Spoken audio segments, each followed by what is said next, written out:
Welcome Abbas master and পিভিতে। আমরা বচনের নিয়মগুলো অ্যাপ্লাই করছিলাম, অর্থাৎ কিভাবে বাক্যগুলোকে বচনে পরিণত করব সেই বিষয়ে এখন আলোচনা চলছে। এ পর্যন্ত এ বচনের আলোচনা প্রায় সমাপ্ত। আমরা দেখেছি যে কিছু এ বচনের বাক্যের সঙ্গে সদর্থনাগত পার্থক্য থাকলে সেগুলো ও বচন হয়ে যাচ্ছে, অর্থাৎ ও বচনের একটা পার্ট আমরা দেখে নিয়েছি কিভাবে বাক্যগুলোকে এ বচন করতে হয়। আজকে আমরা দেখব আই বচন কিভাবে করব, অর্থাৎ বাক্যের মধ্যে কোন ইঙ্গিত থেকে, অর্থাৎ বচনের কোন নিয়মগুলো অ্যাপ্লাই করি আমরা কিভাবে আই বচন করব সেগুলো আজকে আলোচনা করব। আই বচনের প্রথম নিয়মেই আমরা দেখেছি যেসব বাক্যে প্রায়, মুষ্টিমেয়, অধিকাংশ, কিছু কিছু, সাধারণত, পার্সেন্ট এই ধরনের বিষয়গুলো থাকবে এবং বাক্যটি যদি সদর্থক আকার হয় তাহলে সেগুলো আই বচন করতে হবে। দেখা যাক উদাহরণগুলো নিয়ে। ছাত্ররা প্রায়, এই যে প্রায় কথাটা পাওয়া গেছে এটা কিন্তু নিয়মে বলা হয়েছিল। প্রায় শব্দটি এবং বাক্যটি আকার কি না সদর্থক, এই প্রায় কথা থাকার জন্য এবং বাক্যটি সদর্থক হওয়ার জন্য এটিকে আমরা আই বচন করতে পারবো। আমরা আই বচনের আকার থেকে পেয়ে গেছি মানক হচ্ছে কোনো কোনো কোনো কোনো। এবার এই বাক্যের উদ্দেশ্য পদ স্পষ্ট, ছাত্র, কোন কোন ছাত্র। সংযোজক আই বচনের আকারে আমার জানা আছে হয়, কোন কোন ছাত্র হয়। এইবার বিধেয় পদ বসিয়ে দিলেই আমার আই বচনটা কমপ্লিট। ছাত্র হয় পাঠে মনোযোগী, পাঠে মনোযোগী। বোঝা গেল? তাহলে নিয়ম অনুযায়ী আমরা কি পেলাম? প্রায় কথাটা পেলাম এবং বাক্যটি সদর্থক আকার, সেখান থেকে আমি এটাকে আই বচনে পরিণত করলাম, অর্থাৎ এই সমস্ত বিষয় থাকলে সেটা আই বচন করতে হবে। দ্বিতীয় উদাহরণ আবার দেখা যাক। মুষ্টিমেয় ব্যক্তি চালাক। হ্যাঁ, আর একটা কথা বলে রাখি, এই সঙ্গে আই বচনের এই নিয়মের বিপরীত ক্ষেত্রে ও বচন হয়। সেটা কি না, আই বচনের বাক্যগুলিতে যদি নঙ্গর্থক চিহ্ন যুক্ত করা হয়, নঙ্গর্থক, তাহলে সেটা অবশ্যই আই থেকে ও হয়ে যাবে। ছাত্ররা প্রায় পাঠে মনোযোগী, নয় না থাকলে আই বচন, আর মনোযোগী নয়, প্রায়ের সঙ্গে নয় থাকলে সেটা হয়ে যাবে ও বচন, অর্থাৎ হয়ে যাবে এইরকম কোন কোন ছাত্র নয় পাঠে মনোযোগী।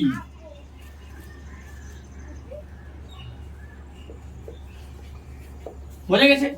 প্রত্যেকটি বাক্যের উদাহরণগুলো আমরা তাহলে দুই ভাবে দেখে নেব যে আই আর ও কিভাবে করতে হচ্ছে, বা কোনটা কখন আই বচন হচ্ছে আর কখন ও বচন হবে। দ্বিতীয় উদাহরণ আরো ভালো ক্লিয়ার হবে। মুষ্টিমেয় ব্যক্তি চালাক, এই মুষ্টিমেয় কথাটার সঙ্গে যদি সদর্থক আকার থাকে তাহলে নিয়ম হচ্ছে আই বচন। তাহলে এই মুষ্টিমেয় শব্দটি দেখে আমরা এটাকে অবশ্যই আই বচনে রূপান্তরিত করব। এলেফ আই, কোন কোন, কোন কোন কি আছে ব্যক্তি, কোন কোন ব্যক্তি, ব্যক্তি। সংযোজক হয় চালাক, কোন কোন ব্যক্তি হয় চালাক, আই বচন হয়ে গেল। এইবার এই চালাকের সঙ্গে যদি নয় লাগিয়ে দেওয়া হয় তাহলে আই বচনটি আর আই থাকবে না, বাক্যটি তখন চলে যাবে কিসে? ও বচনে।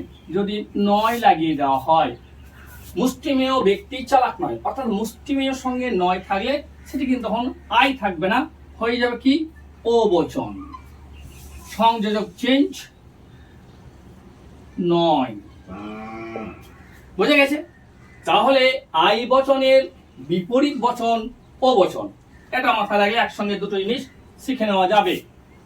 পরের উদাহরণ দেখা যাক। অধিকাংশ ফলটক, এই অধিকাংশ শব্দটি থাকার জন্য আমরা বাক্যটিকে ধরে নিতে পারবো যে কোন বচন হবে। অধিকাংশের সঙ্গে যদি সদর্থক আকার হয় তাহলে আই বচন, আর নঙ্গর্থক হলে পরেই ও বচন। যেহেতু সদর্থক আকার অধিকাংশ ফল টক, তাহলে বচনটি হচ্ছে আই। আকার অনুযায়ী মানক কোন কোন ফল, কোন কোন ফল হয় টক। হয়ে গেল। একটা কথা বলে রাখি, যে কোনো বচনের নিয়মগুলো অ্যাপ্লাই করার সময় আমাদেরকে মনে রাখতেই হবে যে নিয়মে যে শব্দগুলো বা যা বিশেষণমূলক যে শব্দগুলো বলা আছে, যে শব্দগুলো চিহ্নিত করে বা যে শব্দগুলো দেখে আমরা বচনটি নির্ণয় করব, সেই শব্দগুলো কিন্তু আর বচনের ক্ষেত্রে ব্যবহার হবে না। সেটা এই বচন হোক, আই বচন হোক, ও বচন হোক, কোনো ক্ষেত্রে কিন্তু ব্যবহার হবে না। আমরা এগুলো কি জন্য ব্যবহার করব? কেন তো কোন বচন হবে তা ধরে নেওয়ার জন্য। যেমন অধিকাংশ ফল টক, এই অধিকাংশ সঙ্গে হয় থাকলে বা বাক্যটি সদর্থক হলে তখন আই বচন করলাম। আবার যদি অধিকাংশ ফল টক নয় থাকে, নয়, তাহলে নিয়ম অনুযায়ী অধিকাংশ সঙ্গে নয় থাকলে ও বচন হবে। তাহলে এই অধিকাংশ কথাটা কিন্তু প্রয়োগ হচ্ছে না। অধিকাংশ শব্দটা কেবলমাত্র কোন বচন হবে বা কোন বচন করব সেটাই কিন্তু নির্ণয় করছে। তাহলে নয় যদি দিই তাহলে এই বচনটা পাল্টে দিলেই হবে কি ও বচন। ও বচন করতে হলেই সংযোজকটা চেঞ্জ হয়ে যাবে, নয়। বোঝা গেল? তাহলে আই বচনের বাক্য ও বচন হচ্ছে, কেননা পার্থক্য কি হয় আর নয়, এইটুকু। পরের উদাহরণ দেখা যাক। কিছু কিছু ধাতু চকচকে, এই কিছু কিছু সঙ্গে যদি বাক্য সদর্থক আকার হয় তাহলে নিঃসন্দেহে আই বচন। আবার যদি এর সঙ্গে নঙ্গর্থক চিহ্ন চলে আসে তাহলে হয়ে যাবে ও বচন। কিছু কিছু ধাতু চকচকে যদি আই বচন করা হয় তাহলে হয় বচনটি এইরকম আই। মানক হচ্ছে কোন কোন, উদ্দেশ্য পদ হলো ধাতু, ধাতু। সংযোজক আই বচনে হয় চক চোখে, হয়ে গেল চকচকে। এবার যদি এর সঙ্গে নয় যোগ করে হয়, চকচকে নয় যদি থাকে, কিছু কিছু সঙ্গে নয় থাকলে হয়ে যাবে ও বচন। তখন আমরা এটাকে ও বচন করে নিতে পারবো। ও কোন কোন ধাতু সংযোজক চেঞ্জ নয়। বুঝে গেছে? অত্যন্ত সহজ। আই বচন এবং ও বচন কিভাবে করব বিষয়টা কিন্তু কোনো জটিলতা নেই, কেবলমাত্র লক্ষ্য রাখা বচন চিনার শব্দগুলো আর তার সঙ্গে সদর্থক এবং নঙ্গর্থক এই দুটি বিষয়। নেক্সট পরবর্তী চলে এসে আমরা 55% ছাত্র বুদ্ধিমান। নিয়মে বলা হয়েছিল শতকরা বা পার্সেন্টেজ। এই শতকরা পার্সেন্টেজ যদি কোনো বাক্যে উল্লেখ থাকে এবং বাক্যটি আকার যদি সদর্থক হয় তাহলে আই বচন, আর যদি আকার নাঙ্গর্থক হয় তাহলে ও বচন। তাহলে বোঝা যাচ্ছে 55%, যেটা বললাম যে বচন চিনার জন্য যে শব্দগুলো রয়েছে সেগুলো বাতিল। এই 55% কোনো ফ্যাক্টর নাই, কিন্তু এ কিন্তু বচনে ব্যবহার হবে না। এ কেবলমাত্র বচনটাকে নির্ণয় করে দিল যে বচনটা কোন বচন হবে। বাকি অংশের মধ্যে আমার উদ্দেশ্য বিধেয় খুঁজে নিতে হবে। ছাত্র আর বুদ্ধিমান কার সম্পর্কে ঘোষণা করা হয়েছে? ছাত্র সম্পর্কে। তাহলে উদ্দেশ্য পদ ছাত্র, আর ছাত্র সম্পর্কে কি ঘোষণা করা হয়েছে? বুদ্ধিমান। তাহলে এ হয়ে গেল বিধেয় আই বচন। আই বচন। মানক কোন কোন, কোন কোন, উদ্দেশ্য ছাত্র, সংযোজক হয় বিধেয় বুদ্ধিমান। বুদ্ধিমান।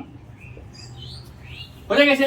এইবার পার্সেন্টেজ বা শতকরার সঙ্গে যদি নঙ্গর্থক আকার থাকে, বাক্যটি নঙ্গর্থক হয়, অর্থাৎ নয়, এই নেগেটিভ চিহ্ন থাকে, তাহলে কিন্তু বচনটি আই থাকবে না, তখন চেঞ্জ হয়ে কি হয়ে যাবে ও। ও বচন হয়ে গেল। ও বচন করলে মানক আমরা জানি আই এবং ও দুটি বচন হচ্ছে বিশেষ বচন, আর দুটি বচনের মানক হচ্ছে একই কোনো কোনো। ঠিক আছে, ও বচনের সংযোজক চেঞ্জ করতে হবে, আয়ে হয় ওয়ে নয়। এই সহজে হয়ে গেল। তাহলে প্রত্যেক ক্ষেত্রে আই বচনের নিয়ম যদি ঠিক মতো মনে রাখা যায় তাহলে ও বচন অটোমেটিকলি হয়ে যাবে। একটু ডিফারেন্ট, কি ডিফারেন্ট? কেবলমাত্র সংযোজকের ব্যাপারটা আই বচন থাকলে সংযোজক হয় আর ও থাকলে নয়, আর বাক্যর ক্ষেত্রে কি, বাক্যটিতে আই বচন ধরা যে সমস্ত শব্দগুলো রয়েছে সেই শব্দগুলোর সঙ্গেই যদি নঙ্গর্থক চিহ্ন থাকে তাহলে ও বচন হয়ে যাবে, আর সদর্থক থাকলে পরে আই বচন হয়ে যাবে। পরের দিন আরো কিছু উদাহরণ অবশ্যই দেখাবো আমি।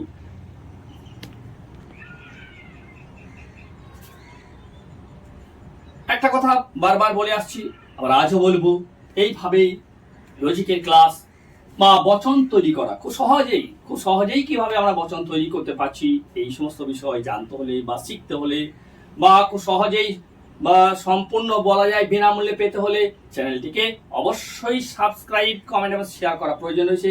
সেদিকটা ভুললে চলবে না, সেটা অবশ্যই সবাইকে মনে রাখতে হবে। Thank you.